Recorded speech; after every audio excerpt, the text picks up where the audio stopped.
Okay, well, good evening all. Welcome to the December 17th meeting of the Growth Planning Committee. I'd like to first introduce, we have a new member of the committee, Anne Marie Martin, who's joining us remotely. And we also have an alternate, which has been a few years since we had having an alternate on board as well. So, and that's Rob Wengel. And I'll allow each of them to introduce themselves as we go around the room with our normal our normal afternoon introductions. So, Rob? Hi, I'm Rob Wengel. I'm thrilled to be a part of the board. I've been a resident, now a full-time resident for 2.5 years, but 6 years we've lived up in Goose Rocks. So happy to be joining and hoping to find the right balance of how we manage to preserve what makes this place great and growth. Very good. Welcome. Thank you. Jane Evelyn. Dan Saunders? Liz Johnson. Galen Weibly, support staff. Nadia Crockett-Curran, support staff. And remotely, Paul? Paul Hogan here. Is Anne Marie with us? Yes. Okay. Can you, How you doing, Anne Marie? okay, how are you? All right, welcome. Thank you. Okay, and then in the audience, we have a special guest, Mr. Chris Simeone, Chief of Police. Thank you, Chris. All right, so I'd like to start off as normal with the review and approval of minutes for December 3rd, 2024. I hear a motion for approval. I move that we approve the minutes of the last meeting. Okay. Second? Am I allowed to second my own minutes? Sure. Sure. All right, I'll second it. Any discussion, Paul? Any questions or comments on your end? No. Okay. Thank you. All in favor? Aye. Aye. Okay. Thank you, Liz. Okay. And so, then next up is actually our continued discussion on the land use ordinance changes, in which all those are actually available to you if you get a copy of our agenda to the GPC SharePoint site. So you'll see the actual work in progress. Good to see So you. last time, I think we made it through it all. We but did. there were still other comments that had to come from your team, and then any others that may have come from us. Yep. So I would suggest we go through those. Sure. So what I would like to first suggest is there are certain sections, I know we had a discussion about, as it all relates to stormwater management, as it relates to the impervious surface calculations. I know that was something that was contentious. You know, some people were a little bit concerned about moving just from structural coverage to lot coverage of all impervious surfaces. And so one thing that staff, we just haven't had time to do the research necessary, but we would like to take a zoning analysis of what the current conditions are now in the various zones, because maybe the compromise can be increasing the lot coverage limits in some of those zones that are historically already been developed, especially in your growth areas. So that's something that it's going to take a lot more staff hours. We have a few subdivisions that are being reviewed by us, and there's only so many man hours to do it. So we have not had time to do that research. That way, you know, you as a board can make a thoughtful determination if this is the pathway you'd like to go. So with that being said, what I'd like us to have a discussion about while we wait for the fire chief to arrive is just to go over maybe some sections I think there's consensus on to move forward to the Board of Selectmen. So with that being said, I don't know if we have if you have it shared. So what my suggestion would be is that we look at the shoreland zoning that is not controversial. So we took out the volume, the footprint expansion. We took that out completely. We still don't have a definition for footprint, so we think that's something that's important to do. Okay. And then, of course, there's provisions that relate to the stairs, that we're exempting stairs from lot coverage requirements as well as structure setbacks. So that's important for us. I think we all agree that's something that the voters, I think, is not controversial in any stretch of the imagination. We are also making changes to the replanting vegetation requirements. So again, staff suggested more restrictive. We heard from the board loud and clear, just put the state minimum in. So we're going to leave it the state minimum. That way, at least it's our guiding principles moving forward on that. And then the other requirements was photo evidence before and after. It's in shoreline zoning. So when a development takes place, they have to take pictures before they develop on their site and then after. And that's in the state law, that's in the provisions of Chapter 1000. So we didn't think that was anything controversial at all to move forward to the voters on. Am I missing?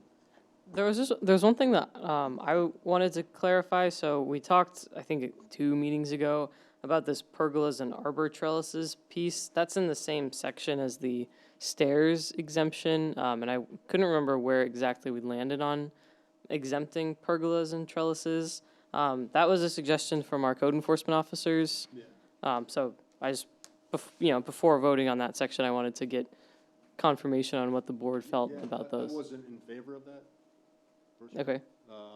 Paul, I'm not sure what your stance. I also thought you weren't as well, but I don't want to speak for you. No, I'm okay. I think there was some concern about what exactly a pergola and trellis is and how large it is and maybe how close to the property Right. next door it is. So, Yeah, 'cause there's no performance standards listed. right, yeah. On And- how big they could become and, Right. right. I think that section, can we pull up that section? Was that under the 100 square feet ruling?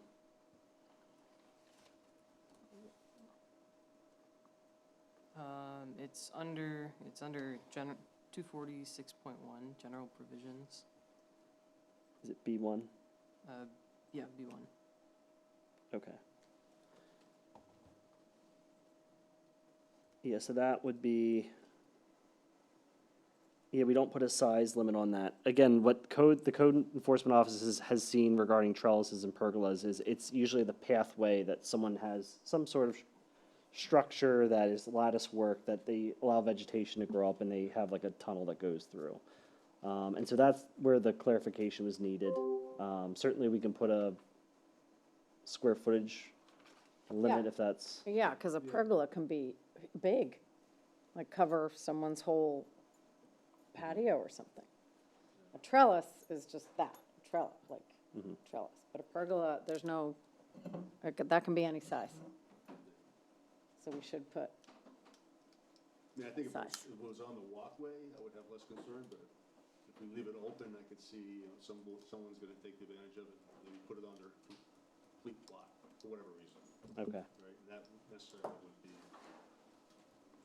that's not What, what we're trying to achieve, I'm sorry. yeah, I was just gonna say definitionally, what is someone puts this fancy 10-foot tall, it looks like it's in one plane, it's not three-dimensional. Is that a fence? Say that again, Paul. I'm sorry, I couldn't hear you. So, oh, sorry. I'm just wondering I'm wondering about the height when it's right on the property line. The point of a setback is in part so that you don't have a 15-foot structure right on your property line. You might each have 6 or 8 feet on either side, but all of a sudden you've got this very tall I don't know exactly. It's not a fence. They're usually just a section. They might be 20 feet long. I see them around Goose Rocks increasingly, where they're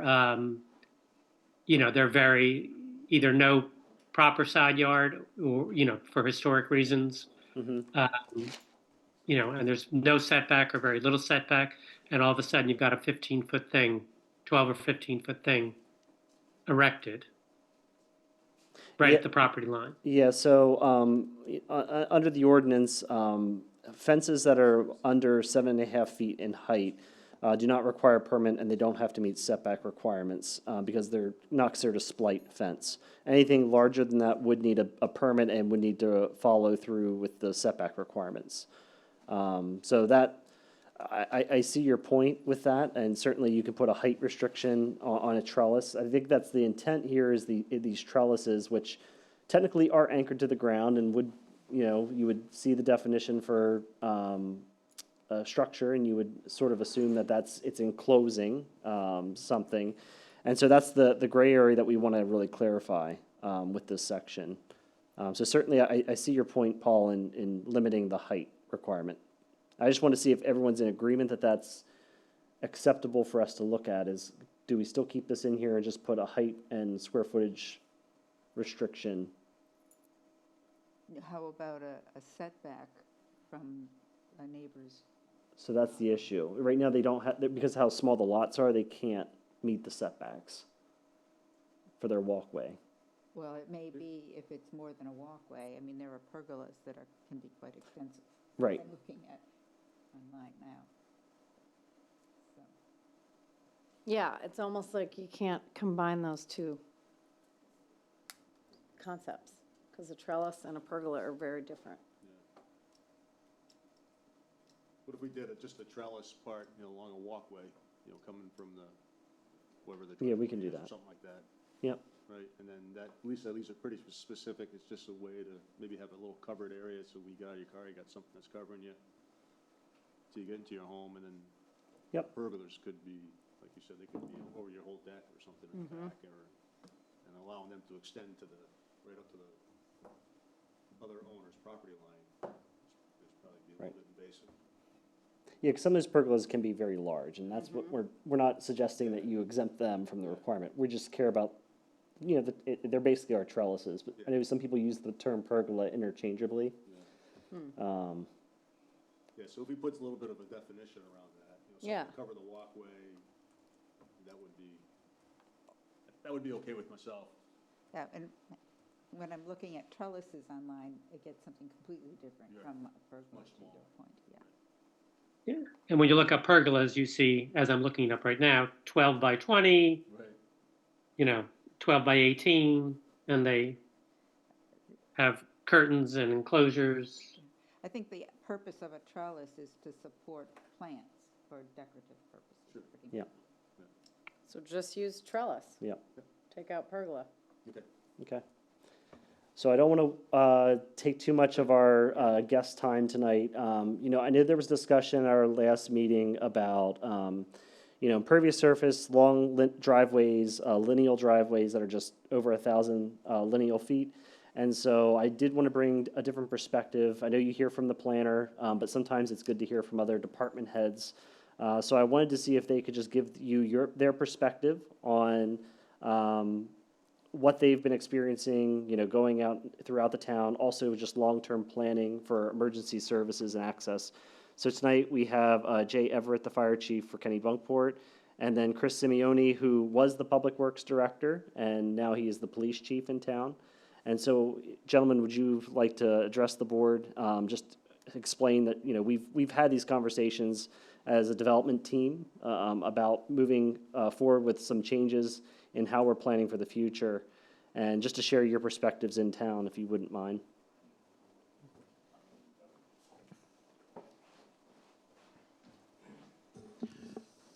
Hi. We've tried to make some changes along the way of some things that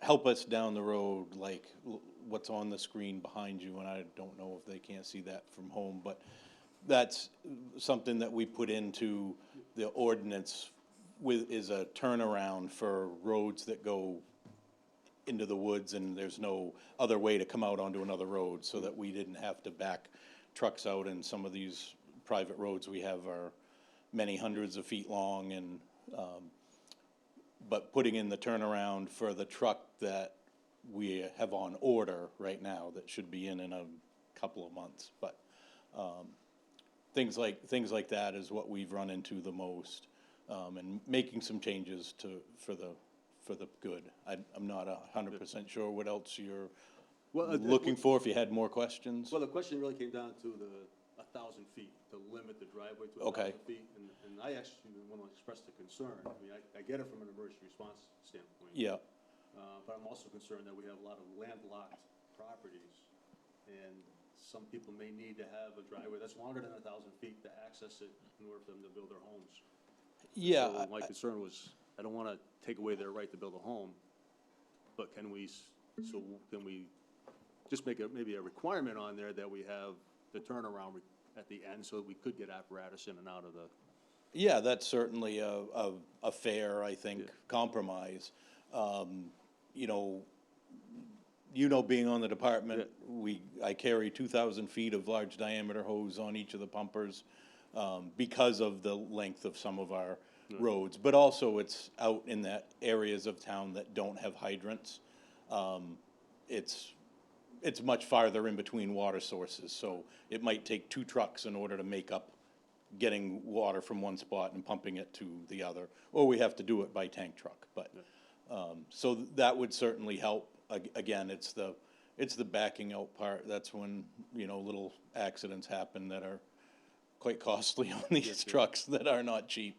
But yeah, that would certainly be, something that could work. okay. Yeah. And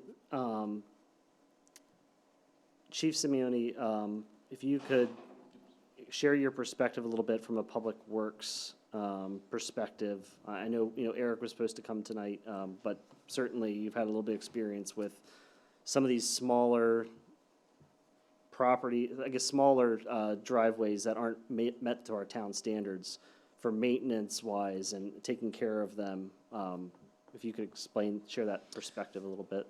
Sure. So most recently, what we've run into when I was with Public Works is, generally maybe these long driveways start out as a driveway, but then, in the future, maybe there's lot splits, and then all of a sudden now we have, one road that may be servicing 3 or 4, other properties.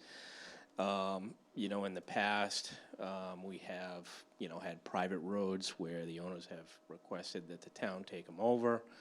I can think of one example right down the street here where the road was built.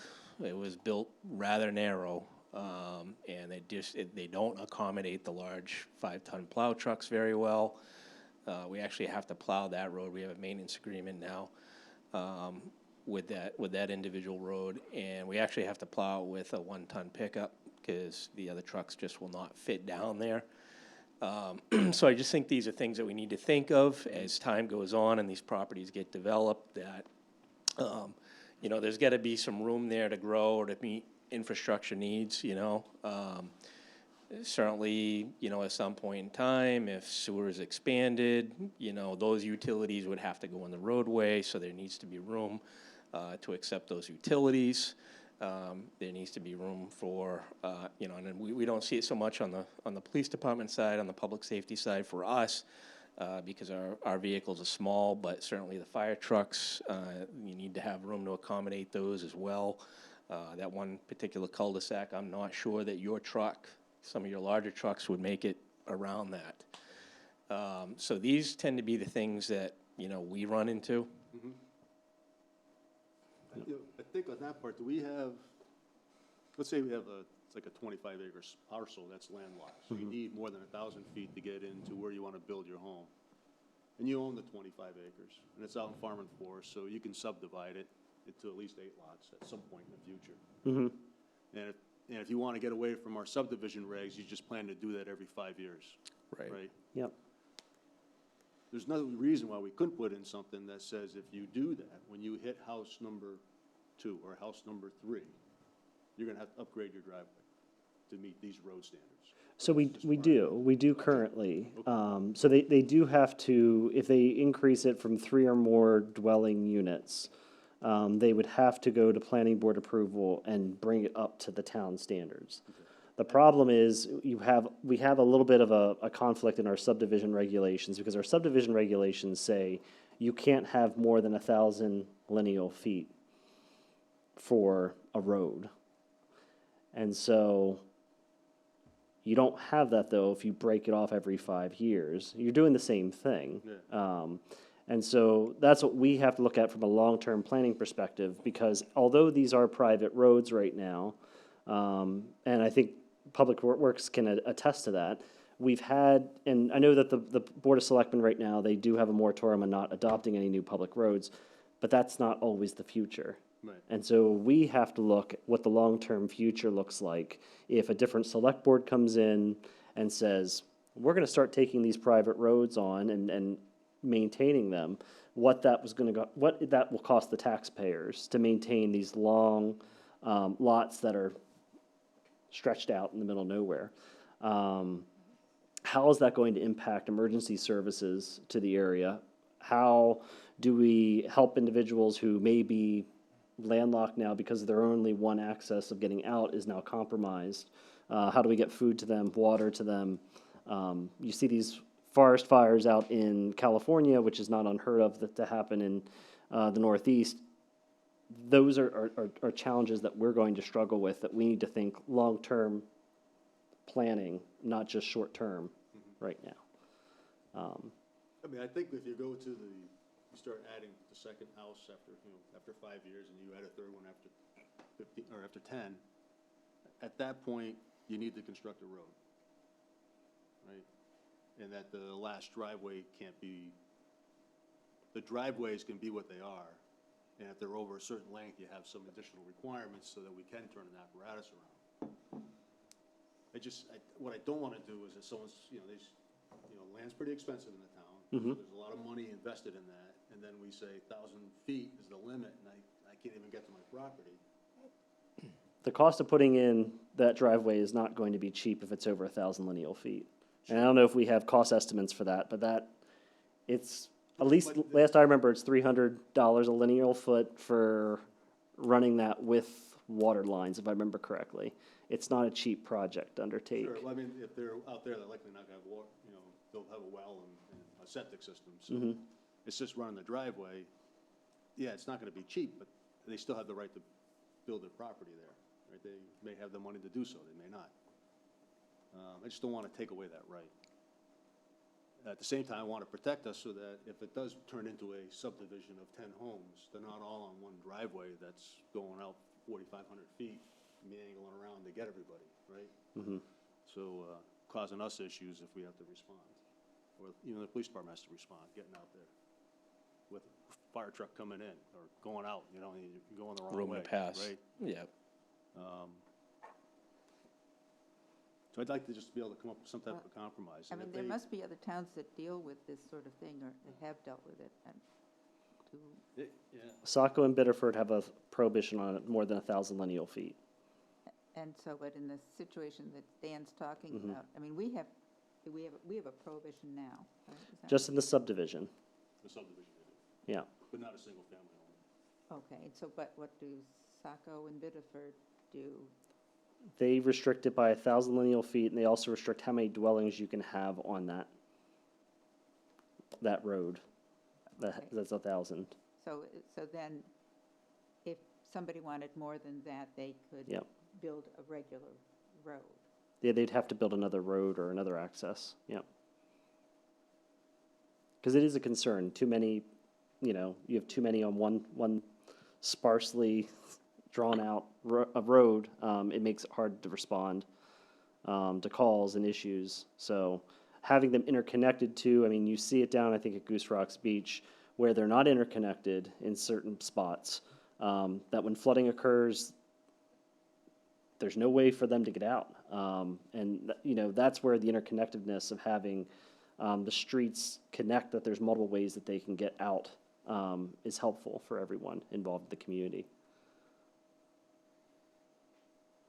Yeah, I would just add that, one of the biggest problems for public safety, for the fire department anyway, is these roads that when something happens, because they're a private road, so a tree falls, even though it doesn't bring down any wires and there's no danger that way, these people can't get in and out, emergency services can't get in, and they may have a road agreement, a road association, or even an association within the housing.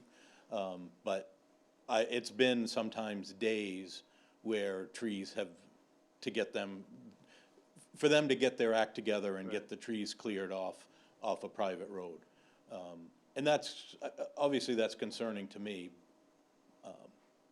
just because of that delay, where when it happens on a public road, you know, I can call highway, and they can, if there's no wires involved, we can chop it up and move it, at least move it to the side within an hour.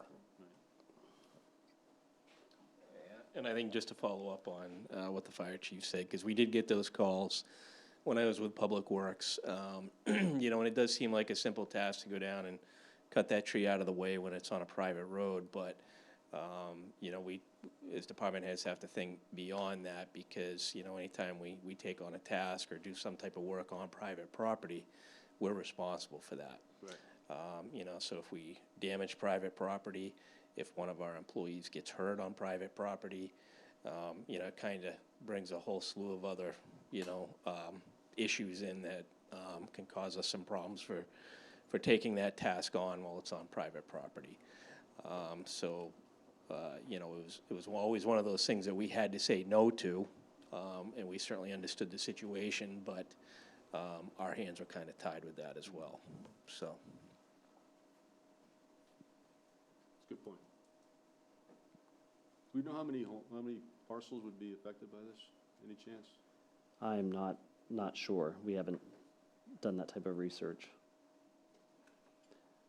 Again, most of the landlocked property in town, I will say the Conservation Trust owns 25% of, especially the rural part, that's where the bulk of their land is.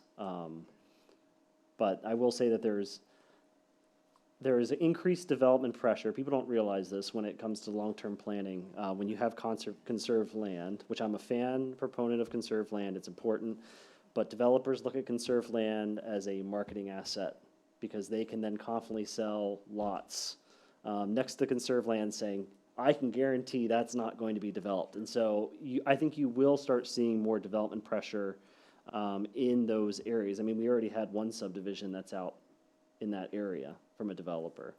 So it's things to think about. We do have a lot of conserved land out there, but there is that pressure can occur. Yeah, and I don't get too worried when it's a subdivision, because they have their regs, and you're talking to guys that generally have the wherewithal to make it all happen. Right? Otherwise, they wouldn't be in the business. I'm just worried about the regular Joe who's got some land there, or dad had the land and he gave it to his son or his daughter, and now, you know, it's gonna be 1,100 feet to get to the property, and we're telling them, oh, I'm sorry, you can't build there. That's the piece, right? I mean, they understand, I think they should understand some of those risks, right? Just like when I bought my house, which is off the beaten path a bit, you know, I have no fire hydrants near me at all, right? You got one dry hydrant, and that's something you have to, as part of my home insurance, I had to put down, right? So it cost me a little bit more money because I'm not near a hydrant. What's the downside of allowing it to be more than 1,000 feet? So you just have very long roads that only have one means of egress into that premise. Which the turnaround would address, idea. Well, we do require that as part of our road standards now, that the turnaround has that. But some of these that you will have, driveway widths are a lot less, they're more narrow. So emergency vehicle wise, I mean, that, especially when you have tree growth and everything else getting close to it, it can be a challenge for emergency vehicles as well. Maybe we make it wider. Yeah. Yeah, I mean, it should be wider and it should have a hammerhead. If it's, But I mean, who's even we? 1,000, No, the even owner. 1,000 The feet. owner, yeah. Well, what's the name of the road that is sort of opposite Bradbury's, Old Clough or something? Yep, Old Clough. Take that, for example. That has slowly been built on deeper and deeper towards the end. What's at the end? Can you guys turn around back there? No. No. Who owns the road? Like, who would pay to make that road fire truck usable? Well, that's part of the problem too that I ran into with Public Works, is a lot of these roads that have started off like that do not have an organized road association. Right. So there is no one in particular one person that's responsible for orchestrating that maintenance or taking care of that. Oftentimes, we would end up in the middle because people felt like the town had an obligation there to do something.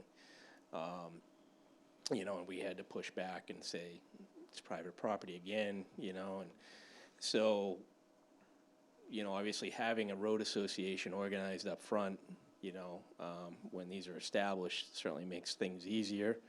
But again, you're still dependent on a responsible person to be in charge of that, to make sure that those tasks get done, and it's not always the case. And I think it's worth noting at Chief Everett's point about the tree, you can have the most beautiful turnaround in the world, and if you can't get to it, it doesn't really help anybody. So if your road washes out or a tree falls down right at the front, then emergency services still can't access the road at all, and so they're not really able to make any use of that turnaround that was put in at the end. Yeah, not to be the devil's advocate, but that could happen on a 900-foot road too. And Right. So that's the problem. Sure, but fewer I houses think would be what I'd like to do is affected. I'd like to see just what that impact's gonna be. Maybe there is no impact. But I think there is, and, we've got. a lot Moving of land- forward, you mean, with Yeah. new development? Well, just that if we were to put this in, how many lots are we gonna impact that they will not be able to develop?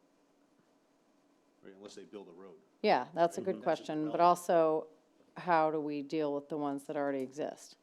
There's Cole Benson. So the isn't ones that are in existence now, what planning staff is trying to do is if there's new lots that are split off and there's one that came off an old clough, we told them, you need to go back to the planning board and get approval for getting this road up to standard. And it's gonna be a challenge because some of them don't have the right-of-ways that widths of 50 feet that are necessary for 4 or more units. And it's kind of hard because we didn't have the standards in place, and so you're trying to make it work, and it's going to be a challenge. That's the only way we can get around this is if the planning board has the option, I think this needs to be mentioned, in their site plan review process of roads, that they can waive certain requirements as part of the approval process. So they do have some leeway with making it 50-foot right-of-way.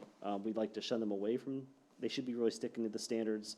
50-foot minimum width for public works is good for utility line placement, for stormwater, for wastewater, any private water line. It makes a nice, easy, even distribution under the roadway. Whereas if it's smaller than that right-of-way width, it makes it a lot harder development-wise. Maybe it's not a problem out in more of the countrysides, but wherever there's utility line placements need to be, that's going to be a challenge. Certainly, Dan, I understand your dilemma with existing lots of record. I think there are some lots of record that are still, before 1972, that are landlocked, and they're not built on, like they're there. I think, and I could be wrong, I need to talk to the assessor, but I don't believe they're being taxed that heavily because they know that the challenge to develop those lots, they're considered potentially developable. That challenge is great for them to try to bring out that infrastructure out to that area. Certainly, it's something we can maybe look at adding is for lots of record that you do have that right because they were in existence well before to be over that 1,000 lineal feet. I just want to make sure we're very careful about that. In that it only gives them one single family. Whenever it's a lot of record, so for new GPC members, maybe existing ones that may not understand the process, lots of record were lots that were in existence before the town had land use zoning. And so because of that, they have some vested grandfathered rights to build on their land and do things. And one of those that they have by right is they can build one single family dwelling. That's their right. So when Dan mentions, I don't want to take away that right, that's what he's referring to. And so lots of record can have one single family. It does not guarantee them that they can have a duplex or 3 or more units. It only guarantees them one. And I would be willing to explore that with the town solicitor to see if we can allow an exemption for more than 1,000 lineal feet with the caveat that additional dwellings, you can't do it until it starts connecting to make it 1,000 or less lineal feet. I mean, we could also add turnarounds midway. too, if it's 1,400 feet, right? You gotta have one at the end, and you have to have something in the middle to allow an apparatus or. Again, the thought process is to start connecting. Oh, I Your get it, roads, I get yeah. it, but we got dead-end roads all over the place too, Mhm. right? Those It should, doesn't mean we can't do a better job sure, at, sure, managing our absolutely. town. So if a lot like that is sold, do things change, or they're still able to do whatever they're able to do? So what lot is sold? A lot that's, say, 1,400 feet in, where one house can be built. Does the grandfather Yep. clause carry on to a new owner? Yeah, so the lot, as long as the lot doesn't change, it does cover. But if they change it, if they, like, let's say I give land to my next door neighbor who has another abutting lot, you lose your status because you now changed what that original lot was. Yeah. So I can talk to, thank you, chiefs, for coming tonight to share your perspective on this. And I know we've had, discussions as a department, but I think it's important that they hear your perspectives on this issue. So I can certainly talk to the town solicitor if that's consensus from the group that, you're concerned about lots of record to be able to build one single-family dwelling. I can look at that as a exemption. But again, I really would like to try to stress us that we really should be trying to interconnect our community. So Galen, you're suggesting then anything over 1,000 feet should be egress there should be two ways. Yep, It's not just a turnaround that solves it. yep. Got it. What if there physically isn't an option to do that, Then they can't put another dwelling. That would be but you're allowed one? yep, you can have one. Lots of record, Ken. Yep, lots of record. If you change the lots of record, you may lose that. What happens is when people do this, because we've seen it so many times, they put in a drive land. It's this person's land that they now accessed. They put the infrastructure in, now this land is now dividing their lots. Or multiple lots, because there might be multiple lots along the way that this driveway goes. And so then that's where you have this development, haphazard development take place. So we're trying to curb that. Okay. Yeah. Yeah. I think we should speak to council on that, because as a practical matter, these places in the woods, there's no practical way to hook up to anything. You can't force your next door neighbor to connect to his street. Who's going to do that, and for why? There could be a subdivision next door, but it wasn't, there's no way to connect to another street in most cases. So saying that we should, force them to connect is great, but I bet in most cases it's just not possible. I think in some cases, people might just want their privacy. Yeah. They don't necessarily want their road to be, or their driveway, whatever it is, to be connected to another road. No, it's definitely what they want. But that does lead to, when you're in emergency service, that gives you issues. Mm-hmm. Whether it's police or fire, where they're trying to get through and they can't go down that road because it's, But I guess yeah. they're willing, or maybe upfront, they should recognize that, and they're willing to take on that, possibility, that risk. But in connection with the lots of record issue for the one house, we could require a certain road width Mhm. if it's longer than, something. It would come at a price to be able to do that. right. Yeah, because right now, I don't know if you can show the lot standards on the screen for folks. It should be right there. I was gonna say, if you guys, Yeah. Thank you, Chief Everett and Chief Simeone, for coming down and talking to us.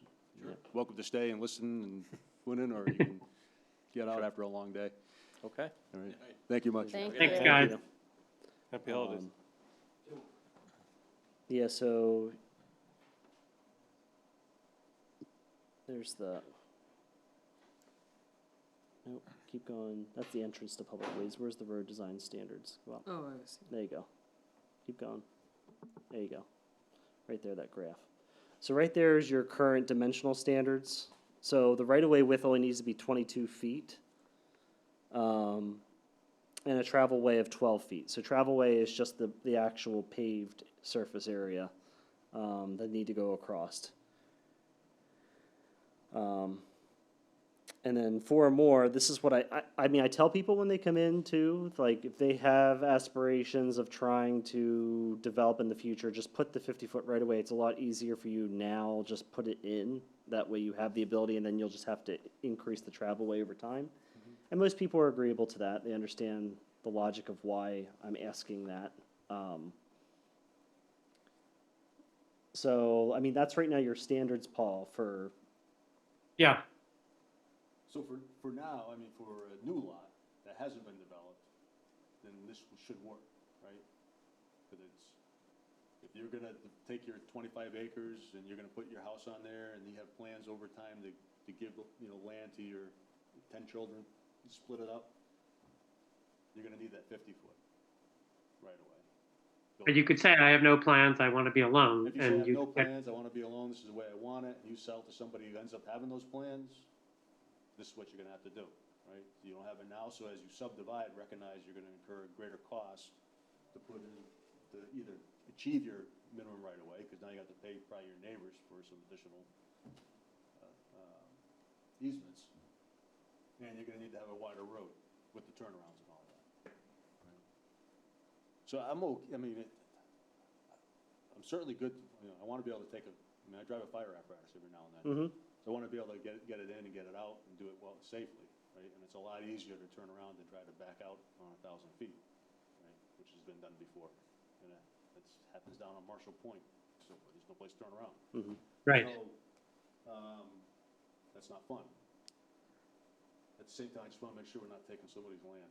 Well, I don't wanna say taking. yeah, I don't think you're, I yeah. don't wanna say that, take the wrong word. Yep, use the wrong word. But I don't wanna, if they have the dreams and been building towards building on a land, I want them to still have that opportunity. If we need to add some additional cost because it's gonna be a 1,500-foot driveway instead of 1,000 or 800, with a second turnaround somewhere, which could be problematic depending on how everything's structured. But that's for them to resolve, right, in some manner. If they can't do that, then maybe we don't get it, Why can't we just say, minimum width and some sort of a turnaround? So they will if they do hit that trigger for 3 or more lots. So if you go up a But little no, bit. even if it's just one, Just one more. then you're just dealing with it right at the beginning. Yeah. I mean, I like the idea of the connection, but, I mean, all our new subdivisions aren't, right? I mean, what was the last new subdivision that was actually connecting? So Binnacle, they did go off Henchy Way, and they put it as emergency access because of that issue that we were running into. It's very narrow, and it has a gate, but that was our really, So that was just meeting the spirit and not necessarily well, no, it still does. I mean, they did, during the flooding event, they actually did unlock it for the emergency access back there. So it does happen. Again, I think, yes, historically, it's always been cul-de-sacs, one-way, dead ends, and part of it is privacy. I get it. That's where maybe setting back your structures and having a forested buffer would give you that same sense of privacy that you would have, which I think that's where we're trying to head as a community. I feel that we're trying to minimize our impact as much as possible, look at low-impact design as part of new development strategies moving forward. But just because we've done it historically doesn't mean we've changed building the way we build things. I mean, it's all changed. And so I think we've learned from the past, and we're trying to improve what our future looks like.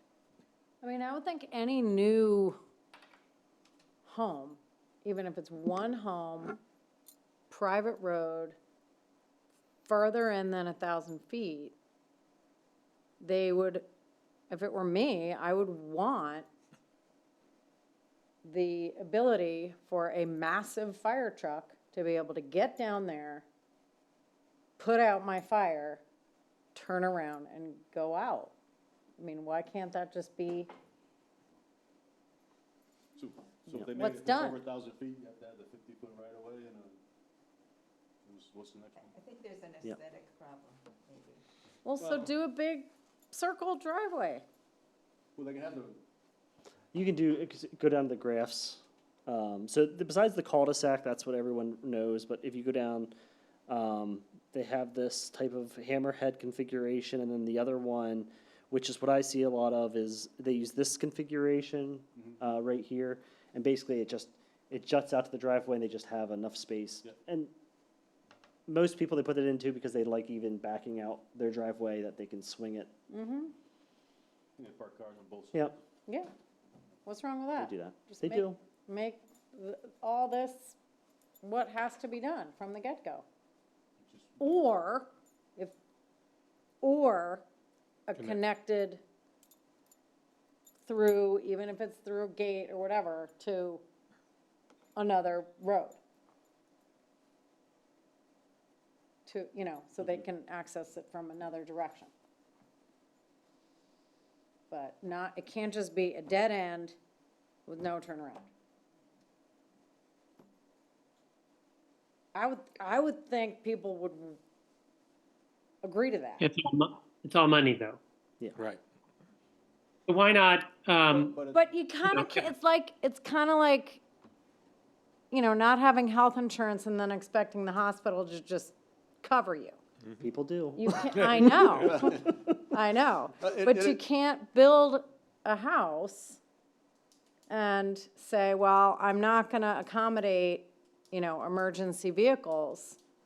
And then something happens and the emergency vehicles can't get down there. And then they blame the town. You can't have it both ways. So when people build their house, what do they focus on? The The aesthetics house. of their Yes, house. Yes, they care about that. They don't think about the emergency services because that's not a very rose-colored glasses type outlook in life. And that's what we're here to try to give some kind of guidance to people is like this. I agree with you. It makes sense. Put the 50-foot easement in right away, and that's what I advise people. I say yes, this is the size. 22 feet is all you need, but if you're thinking long term, put in the 50-foot because otherwise, for you to go back to your neighbors after the fact and say, I want to put in now, more houses, they might say, whoa, I don't like this idea. Or So they'll oppose you at the maybe we planning use the board. 1,000 foot as the limit to stick with what we want to do. If you're going greater than 1,000 feet, you will need the 50-foot right away Yeah, that's what I'm saying. to start. and maybe the road doesn't have to be, if it's one house and he says, I'm not going to build anything else, we'll make him put a 15-foot wide, a different standard than the 12 because the driveway is so long to make the safety issue a bit easier plus the turnaround, and only for the legacy lots. Make the travel width 15. Yeah, I'm thinking just from a administrative perspective, if we have too many options, I don't want to confuse code enforcement staff on, okay, it's this, no, it's this. They already have enough hard time with shoreline zoning and keeping all that straight. Adding Yeah. different standards for Yeah. different situations. I don't want to confuse staff when they're reviewing And- projects, so. I would just say if it's over 1,000, it's 50 feet and some sort of escape plan at the end, whether it's some sort of a turnaround or a connection to another road. Period. And that's going to be an easement through one or two people's lots. Or more, yeah. Or more, right? And within that easement, it should be some verbiage that, anyone adding homes to that, whether it's that one owner with his 25 acres or other people who have acres that could split off would be subject to the same restrictions on that road and would have to develop it. in some manner. So in other words, they have to have some type of driveway or some association that would, right? So then we get what we want, which would then be a road if there's 2 or 3 homes added onto that versus a driveway. Private road, as of this time, right? Right. Which would have two-lane access. Hey, Galen, Yep. what would happen now with these legacy lots? And, they have a right of way in there, but it's 15 feet wide right now because, it was done in 1948. And he's got, 12 abutters. Does he have a right to build a house there? So he would have to meet the standards, my understanding is he would have to meet the standards that's present. So if we say that he needs a 22-foot minimum right-of-way width, even though he only had 15, we would have him revise that because he did not gain any vested rights with that right-of-way. He only has the vested right of building a single-family dwelling on that lot. Now, if there was a structure there, and let's say he destroyed that structure, yes, he would have that vested right. If it was only 15-foot right-of-way way back when, he could rebuild. Yeah, absolutely. So it could be that some of these without access, there may be paper right-of-ways or whatever, but they can't be accessed as a practical matter because of the 22-foot alone. Right, just for a single family. Yeah. Yeah. But I have one right now, and again, we, as a department, we're sending people, they do split their lots. They come in for a building permit, and we tell them, your road does not meet the standard. And we are sending them to the planning board, and the planning board is going to have to make that determination about the right-of-way specifically, because the right-of-way it's 10 feet less than the 50-foot requirement. They understand they're going to have to increase the travel way, so that's going to be at the expense of the developer. They understand that. But they're going to ask for a waiver in front of the planning board. I don't know what the planning board is going to say, but that road was built way before town zoning was, and they're now trying to add another lot onto it.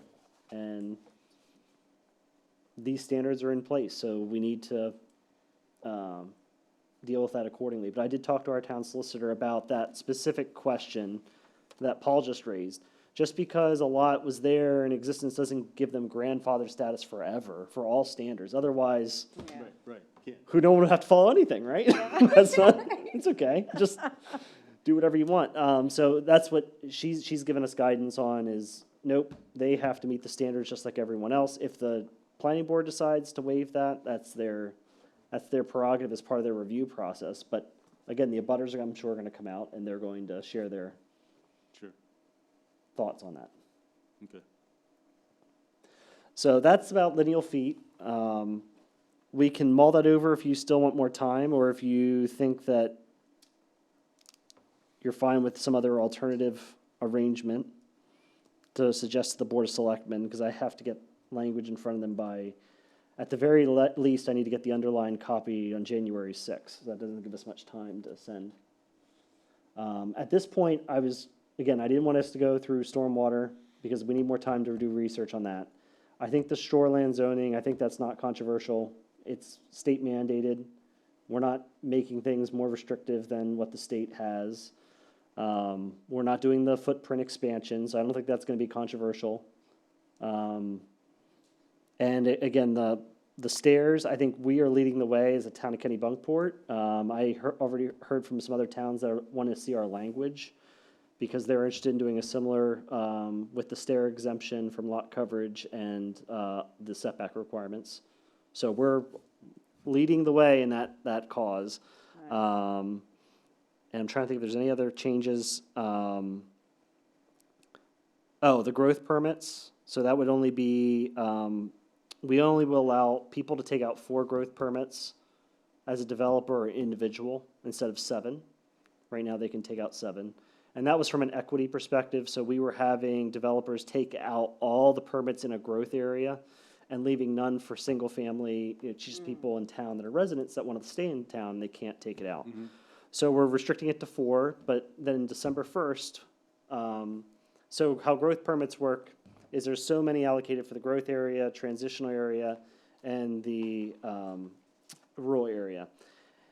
And after they're all allocated, you can only take out 7 currently. But in December 1st, if there's any permits left over, you can apply to take the rest of them as needed. It's first come, first served basis.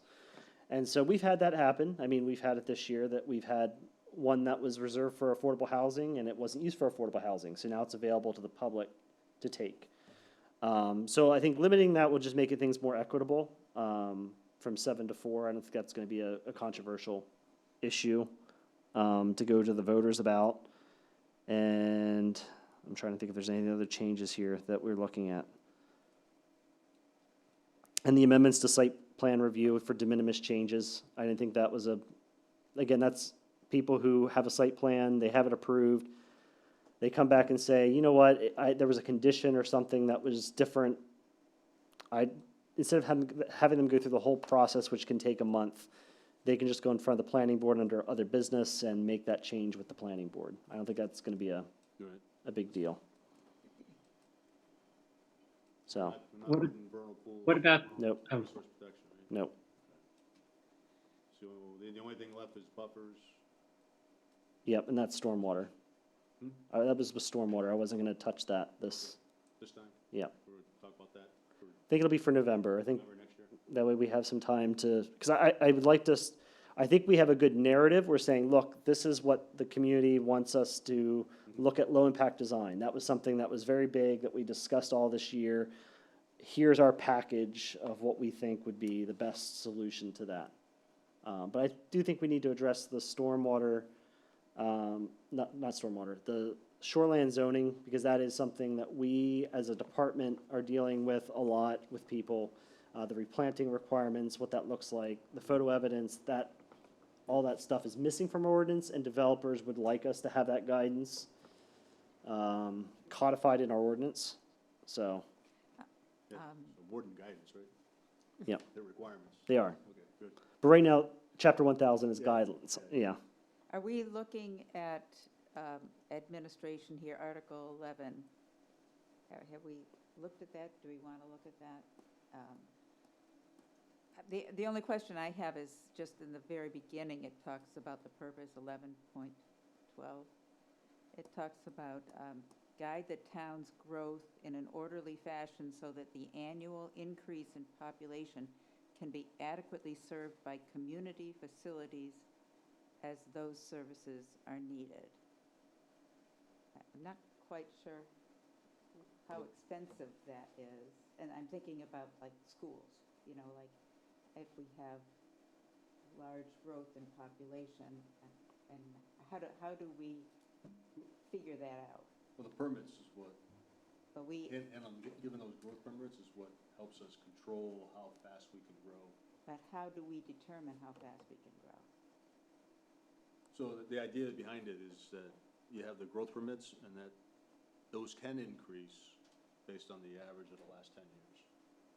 And, Right. and how do you support using that average? Well, at least we know, Guide. we can plan, okay, if you're head of the public works, you can plan, okay, I know worst case scenario, we're gonna have 40 new homes every year.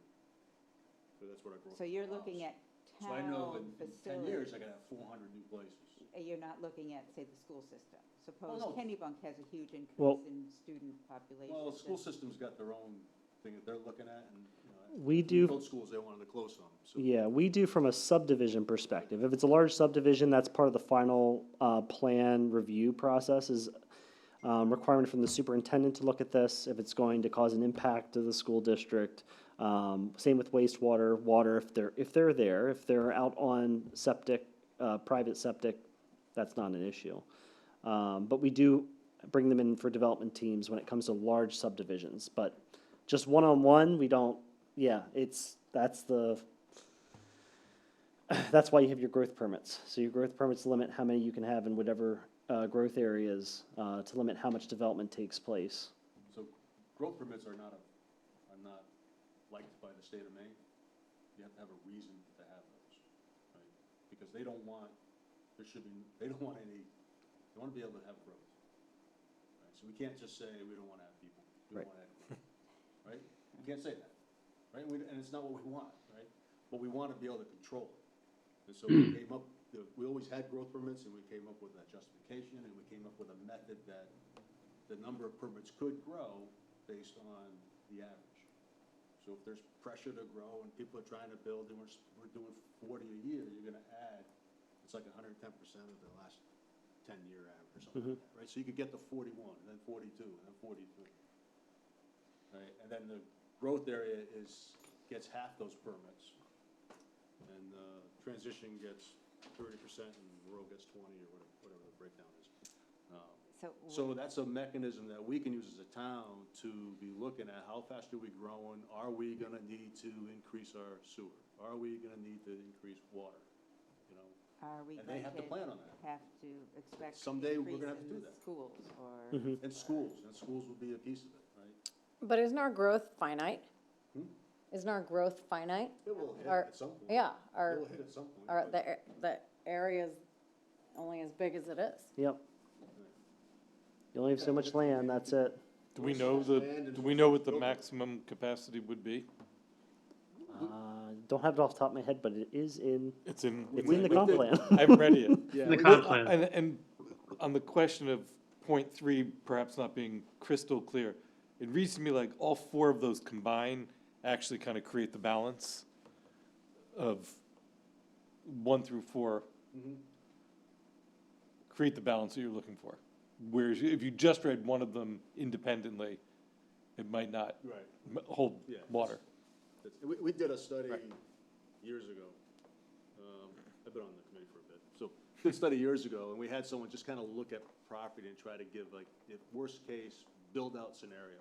Right. And it was pretty expansive, but that didn't get down into the individual details of every lot, Right. right? I mean, some lots you're just not gonna wanna spend the money trying to build, the wetlands and ledge and all the Right, rest. right. It looks pretty beautiful, and leave it as it is. Right. We have almost 20% of our land is conserved, right?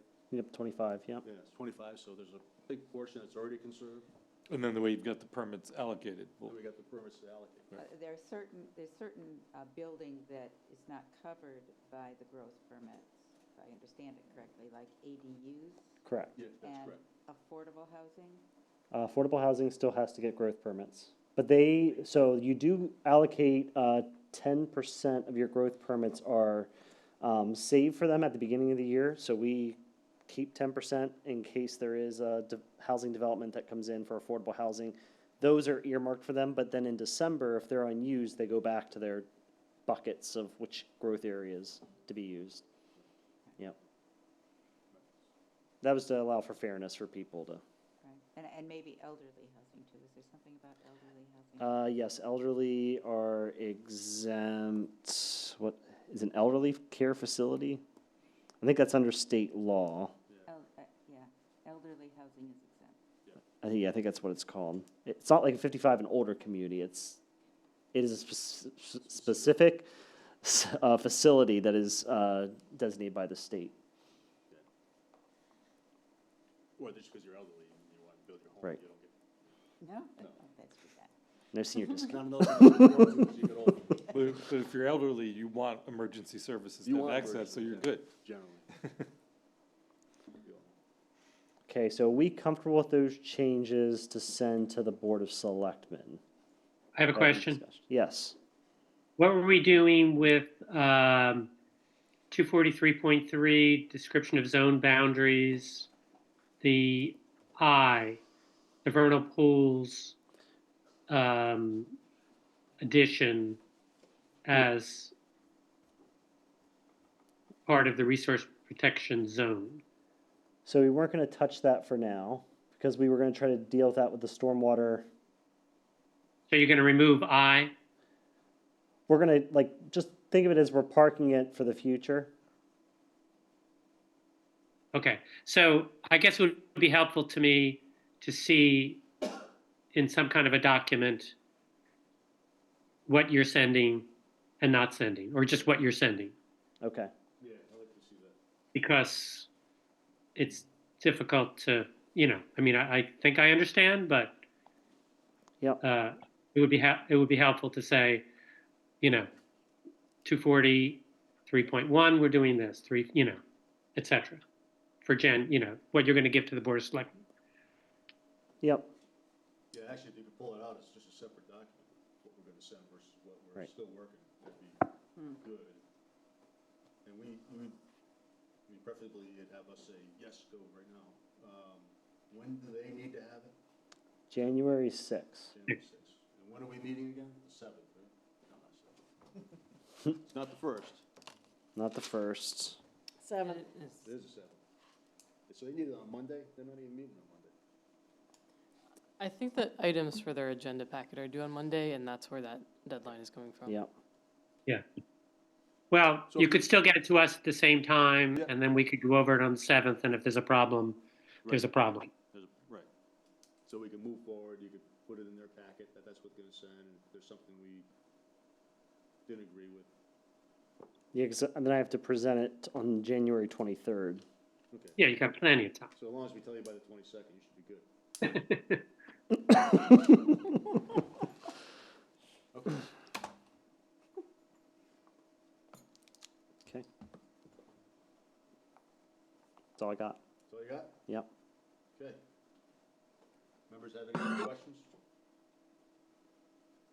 All right. Hearing none. C, fourth on our agenda is adjournment. Should have, Move that we adjourn? let's do other business first, just make sure there's nothing else. Okay. Any other business? Hearing none. I move that we adjourn. I'll second. All right, well, all in favor? Thanks. Thank you. All in favor? Great. Thanks all. Have a Merry Christmas. You too. Happy New Year.